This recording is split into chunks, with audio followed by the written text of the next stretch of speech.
कहा जाता है बड़े बुजुर्गों के आशीर्वाद में बहुत ताकत होती है, मगर अनिका ने आज पहली बार इस चीज को महसूस किया था। अनिका का बचपन गुलेरिया परिवार के दबाव और अत्याचारों में गुजरा था। बचपन में बहुत ज्यादा वजन होने के कारण अनिका कहीं बाहर नहीं जाती थी, न किसी से मिलना जुलना होता था। कोई घर पर आए तब भी मनीषा और गौतम उसे अपने कमरे में रहने के इंस्ट्रक्शन देते थे। वो अनिका से कहते थे कि उसे सबके सामने लाने में उन्हें शर्मिंदगी महसूस होती थी। कामिनी को जब मनीषा और गौतम प्यार करते थे तब उसे भी ऐसा लगता कि काश कभी उसे भी किसी की ममता मिले, उसके सर पर भी कोई प्यार से हाथ रखे। मगर गौतम और मनीषा जब भी अनिका की ओर देखते, नफरत और शर्मिंदगी से ही देखते। इसीलिए शायद अनिका ने बचपन से मेडिकल साइंस और मार्शल आर्ट को अपना इंटरेस्ट और अपना पैशन बना लिया। किसी अपने का प्यार पाना उसके लिए एक सपने जैसा था। बरसों में दिल में छुपी अनिका की तमन्ना आज पूरी हुई थी। बुढ़ी नानी के हाथ बहुत कमजोर थे और उम्र की वजह से उनकी स्किन भी बहुत ढीली पड़ चुकी थी। मगर अनिका के सर पर उनका हाथ रखते ही उनके हाथों की गर्माहट ने जैसे अनिका के सारे टेंशन एक ही पल में खींच लिए थे। अनिका, जो दुनिया की बेस्ट डॉक्टरों में से एक मानी जाती थी, आज पहली बार किसी के सामने अपने आप को छोटा महसूस कर रही थी। अभी अनिका का मन अपनी नानी के प्यार से भरा नहीं था, तभी उसके कानों पर उसकी बूढ़ी नानी की कमजोर और धीमी आवाज पड़ी। इतने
अंजलि मामी अनिका को ऊपर के फ्लोर पर उसके कमरे में ले गईं।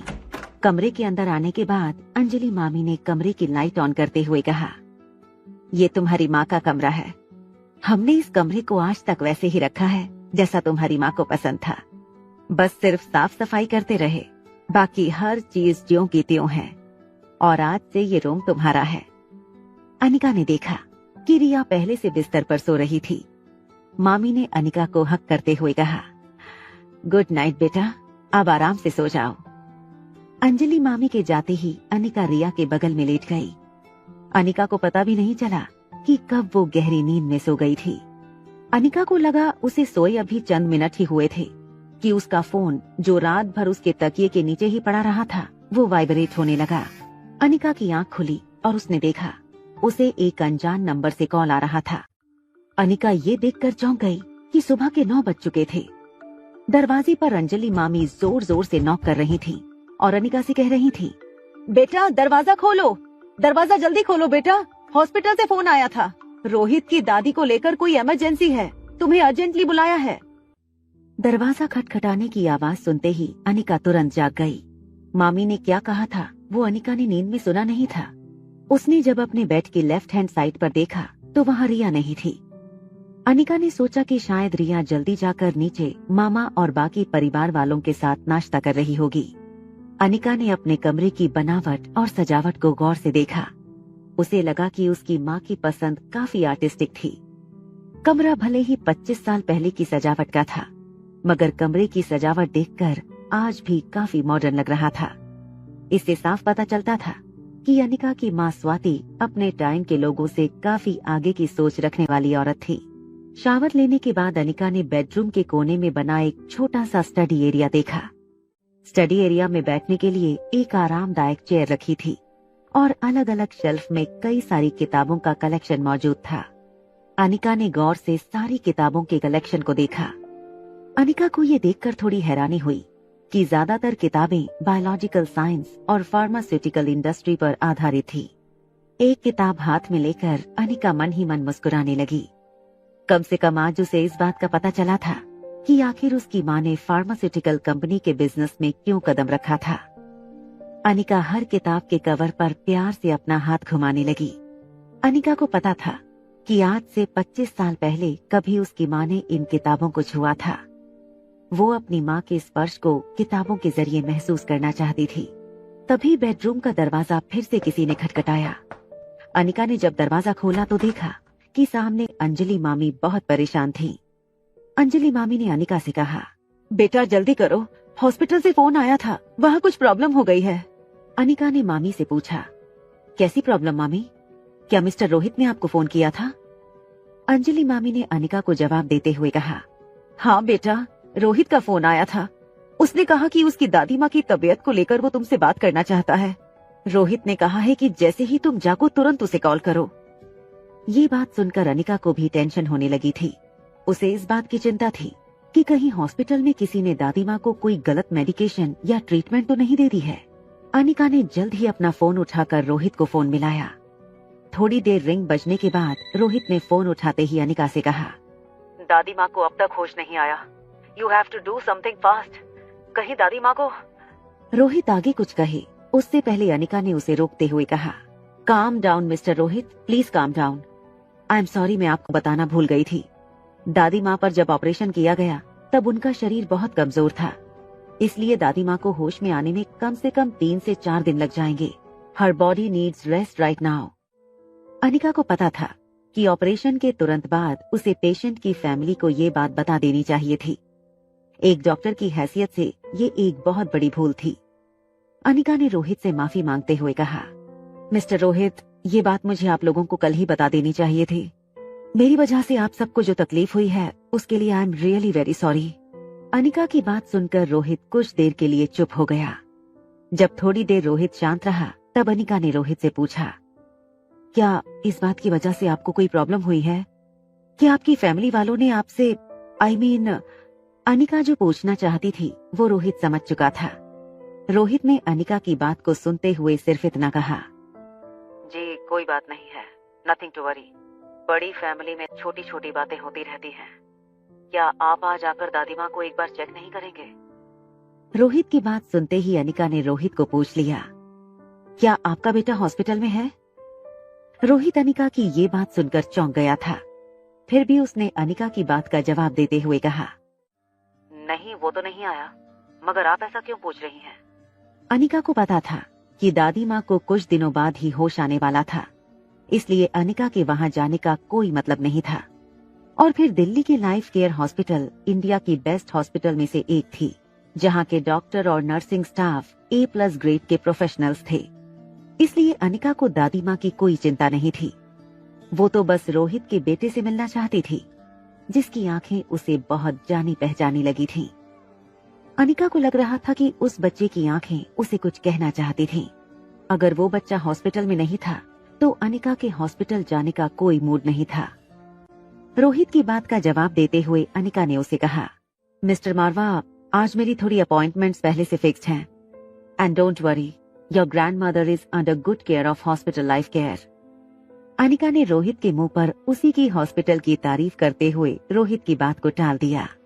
फोन डिस्कनेक्ट करने के बाद रोहित ICU की ग्लास विंडो से अपनी दादी को देखने लगा। रोहित को अब सिर्फ अपनी दादी की आंखें खुलने का इंतजार था। अचानक रोहित के मन में ये ख्याल भी आया कि आखिर अनिका ने उसके बेटे के बारे में क्यों पूछा। अनिका कल रात को किसी से उसकी और उसके बेटे की इंफॉर्मेशन निकालने को कह रही थी, और आज जब रोहित ने उसे पूछा कि वो हॉस्पिटल आने वाली है या नहीं, तब भी अनिका ने उसके बेटे के बारे में पूछा। अनिका के असली मकसद को लेकर रोहित के मन में शक बढ़ता ही जा रहा था। रोहित के चेहरे के एक्सप्रेशन देखकर बिल्कुल सामने खड़ा धीरज रोहित से पूछने लगा, क्या हुआ, दादी की तबीयत कैसी है? रोहित ने अपने ख्यालों में रहते हुए धीरज की बात का जवाब दिया। दादी माँ ठीक है, कुछ दिनों में उन्हें होश आ जाएगा। धीरज ने एक राहत की लंबी सांस छोड़ी। धीरज आर्यन से जरूर नफरत करता था, क्योंकि वो उसे मारवा खानदान का वारिस बनने के लायक नहीं समझता था। मगर कहीं न कहीं धीरज ये जरूर चाहता था कि उसकी दादी चाची को जल्द से जल्द होश आ जाए। रोहित को टेंशन में देखकर धीरज ने रोहित से पूछा, क्या हुआ रोहित, तुम कुछ टेंशन में नजर आ रहे हो? अगर मैं तुम्हारी कोई मदद कर सकूं तो मुझे बताना, आखिर मैं तुम्हारा भाई हूँ। धीरज की ये बात सुनते ही रोहित ने उसे वो सवाल पूछ लिया जो पिछले कई घंटों से उसके मन में चल रहा था। मुझे एक बात बताओ धीरज, कोई 25 से 20 साल की लड़की अगर आर्यन के नजदीक आना चाहती है तो उसका मतलब क्या हो सकता है? धीरज ने इस बात का बिना सोचे जवाब दे दिया। इसका मतलब साफ है, वो लड़की तुमसे शादी करना चाहती है और आर्यन की सौतेली माँ बनना चाहती है। अब सवाल सिर्फ इतना है, क्या तुम्हें वो पसंद है या नहीं? ये कहते हुए धीरज हंसने लगा। रोहित इस वक्त बिल्कुल मजाक के मूड में नहीं था। उसने गुस्से से धीरज की तरफ देखा और उससे कहा, अगर मैं तुम्हें ये कहूँ कि उस लड़की को मुझ में इंटरेस्ट नहीं है तो तुम क्या कहोगे? धीरज वेटिंग एरिया में रखी बेंच पर जाकर बैठ गया और थोड़ी देर रोहित को देखने के बाद बोला, 25-26 साल की लड़की तुम्हारी बहू बनने के सपने तो नहीं देख रही होगी। आर्यन भले ही कुछ कुछ तुम जैसा दिखता है, मगर अभी बहुत छोटा है।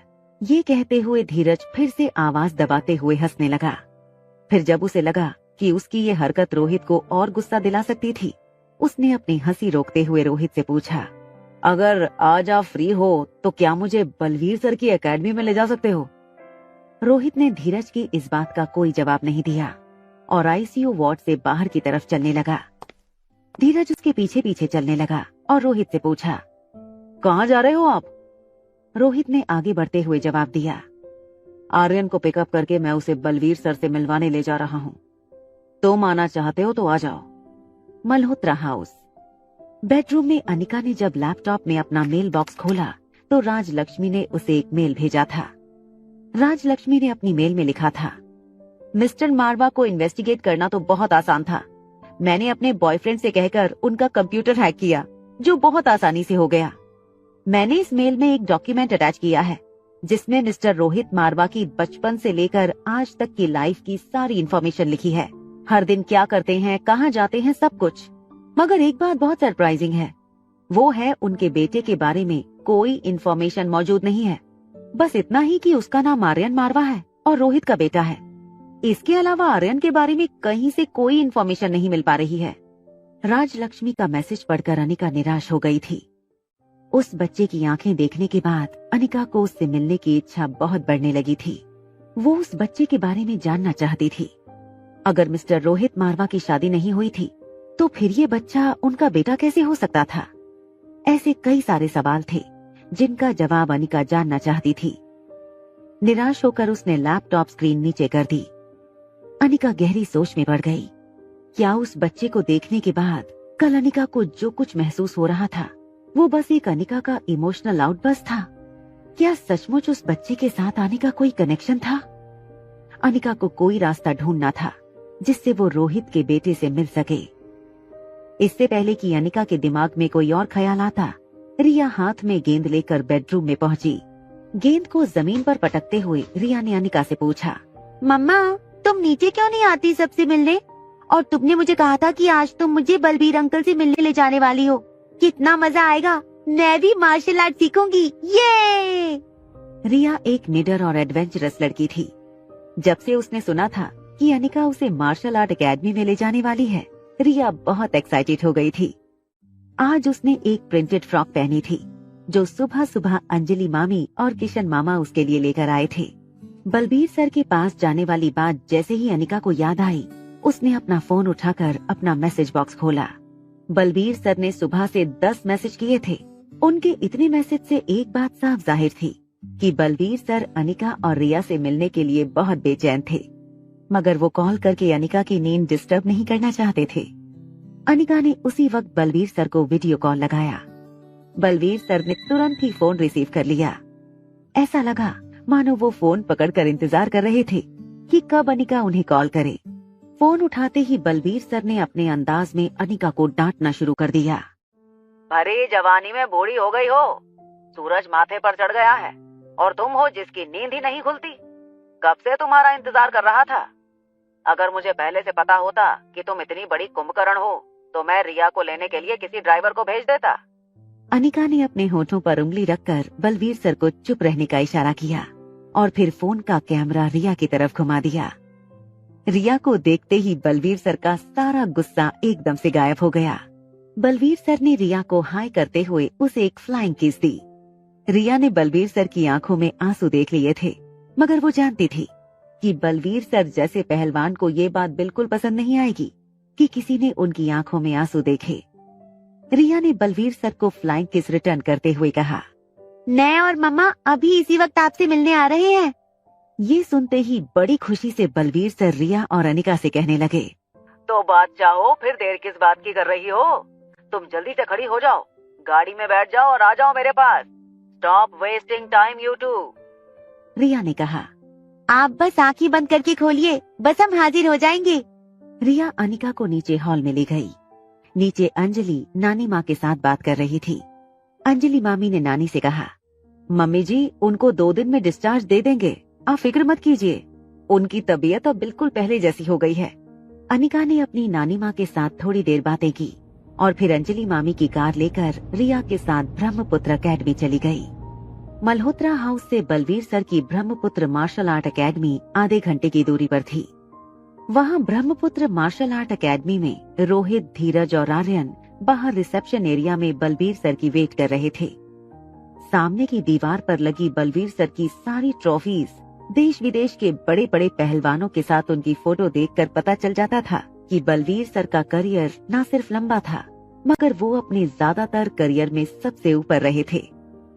थोड़ी देर इंतजार करने के बाद बलवीर सर ट्रेनिंग सेंटर की ओर से रिसेप्शन हॉल में आए। उनके चेहरे से ये साफ पता चल रहा था कि वो रोहित मारवा को यहाँ देखकर खुश नहीं थे। उन्होंने रोहित से कहा, आज यहाँ क्यों आए हो? क्या तुम्हारा गुरु सुखबीर भगवान को प्यारा हो गया? रोहित को पता था कि बलवीर सर की जुबान भले ही कड़वी थी, मगर वो दिल के साफ थे।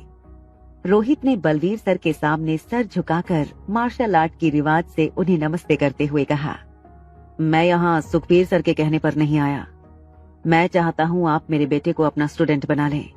बलवीर सर ने अपने हाथ हवा में उछालते हुए इशारे से कहा कि वो रोहित के बेटे को अपनी एकेडमी में नहीं लेना चाहते थे। अभी उन्होंने ये इशारा किया ही था कि उनकी नजर आर्यन पर पड़ी। आर्यन को देखते ही बलवीर सर ने कहा, रिया बेटा तुम? बलवीर सर अपनी पलकें झपकाते हुए आर्यन की ओर हैरान होकर देखते रहे। बलवीर सर की बड़ी सफेद पगड़ी, लंबी सफेद दाढ़ी और चेहरे की गहरी झुर्रियों से भी उनकी हैरानी साफ नजर आ रही थी। उन्हें अपनी आंखों पर यकीन नहीं हो रहा था। भले ही उन्होंने रिया को कभी अपने सामने देखा नहीं था, मगर पिछले 5 सालों से वो वीडियो कॉल के जरिए रिया से बातें करते रहे थे। वीडियो में इंसान अक्सर अपने असली रूप से थोड़ा बड़ा और थोड़ा मोटा नजर आता है, और इस वक्त बलवीर सर के सामने खड़ा आर्यन रिया से कद में हल्का सा छोटा था और रिया से शरीर में काफी कमजोर भी था। मगर आर्यन की शक्ल हूबहू रिया से मिलती थी, स्पेशली वो आंखें जिन्हें बलवीर सर कभी नहीं भुला सकते थे। जैसे ही बलवीर सर के मुंह से रिया का नाम निकला था, आर्यन के मन में खतरे की घंटी बज गई थी।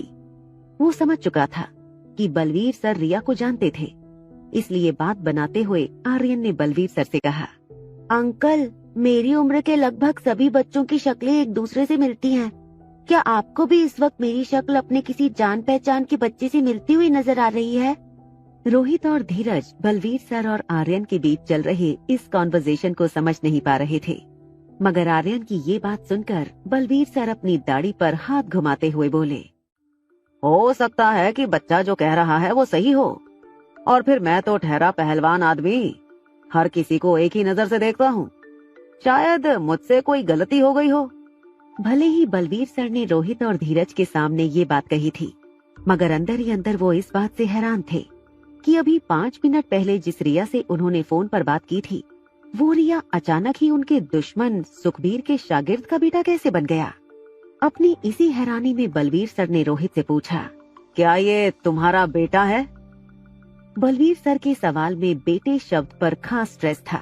बलवीर सर का ये सवाल सुनते ही धीरज के मुंह से हंसी निकल गई। रोहित ने धीरज की ओर गुस्से से देखा और फिर अपने आप को संभालते हुए बलवीर सर से कहा, जी सर, ये मेरा बेटा है आर्यन। बलवीर सर, जो अभी भी अपनी दाढ़ी पर हाथ घुमाते हुए कुछ सोच रहे थे, उन्होंने फिर से नीचे बैठे आर्यन की ओर देखा। वो मन ही मन सोच रहे थे कि ये कैसे हो सकता है कि दो बच्चों की शक्ल इतनी मिलती हो। रोहित बलवीर सर से बात कर रहा था, तब बलवीर सर हैरानी से आर्यन की ओर देखे जा रहे थे और बस अपनी लंबी सफेद दाढ़ी पर हाथ घुमाए जा रहे थे। रोहित को लगा कि शायद बलवीर सर को नहीं लगता कि आर्यन उनकी एकेडमी का स्टूडेंट बनने के लायक था। रोहित चाहता था कि किसी भी तरह आर्यन को बलवीर सर की मार्शल आर्ट एकेडमी में एडमिशन मिल जाए। इसलिए जब रोहित को ऐसा लगा कि बलवीर सर ने आर्यन को रिजेक्ट कर दिया है, तो रोहित ने बलवीर सर के सामने एक प्रस्ताव रख दिया। ठीक है, फिर मैं आपकी एकेडमी को चैलेंज करता हूँ, और अगर मैंने आपके चुने लड़कों को मार्शल आर्ट में हरा दिया तो आपको आर्यन को अपनी एकेडमी में एडमिशन देना होगा। बलवीर सर की ब्रह्मपुत्र मार्शल आर्ट एकेडमी का एक नियम था, अगर कोई उनकी एकेडमी को चैलेंज करता है और अगर उस चैलेंज में चैलेंजर जीत जाता है तो चैलेंजर की कोई भी एक बात एकेडमी को माननी होगी, बस वो बात मॉरल वैल्यूज के खिलाफ ना हो। रोहित की ये बात सुनकर धीरज की आंखें फटी रह गईं। वो हैरानी में रोहित का एक हाथ पकड़कर धीमी आवाज में उसके कान में कहने लगा, रोहित, ये क्या बेवकूफी है? तुम जानते हो तुम क्या कह रहे हो? तुम्हें पता है ना इस एकेडमी के स्टूडेंट्स कैसे खतरनाक होते हैं? अरे तुम्हारी हड्डियों का पाउडर लेकर जाना पड़ेगा मुझे घर। तुम इनसे मुकाबला नहीं कर सकते। और ये सब तुम किसके लिए कर रहे हो? आर्यन है ही इतना कमजोर, इसे कोई नॉर्मल स्कूल में एडमिशन नहीं देगा। तो तुमने सोच कैसे लिया कि बलवीर सर उसे ब्रह्मपुत्र मार्शल आर्ट एकेडमी में आर्यन को एडमिशन दे देंगे? ये पागलपन बंद करो और ये चैलेंज वापस ले लो। वहाँ बलवीर सर अभी भी बड़े ताज्जुब से आर्यन की ओर देखे जा रहे थे। उन्हें इस बात से ताज्जुब हो रहा था कि अचानक 5 मिनट में एक बच्चा लड़की से लड़का कैसे बन सकता था। बलवीर सर ने अपनी बड़ी बड़ी आंखों से आर्यन को घूरते हुए उससे पूछा, क्या तुम सचमुच एक लड़के हो? बलवीर सर का ये सवाल आर्यन और रोहित दोनों के लिए बहुत इंसल्टिंग था। बलवीर सर की इस बात से न सिर्फ आर्यन का बल्कि रोहित मारवा का भी मेल ईगो हर्ट हुआ था। रोहित ने आगे आते हुए बलवीर सर से कहा, जी हाँ, आर्यन मारवा मेरा बेटा है।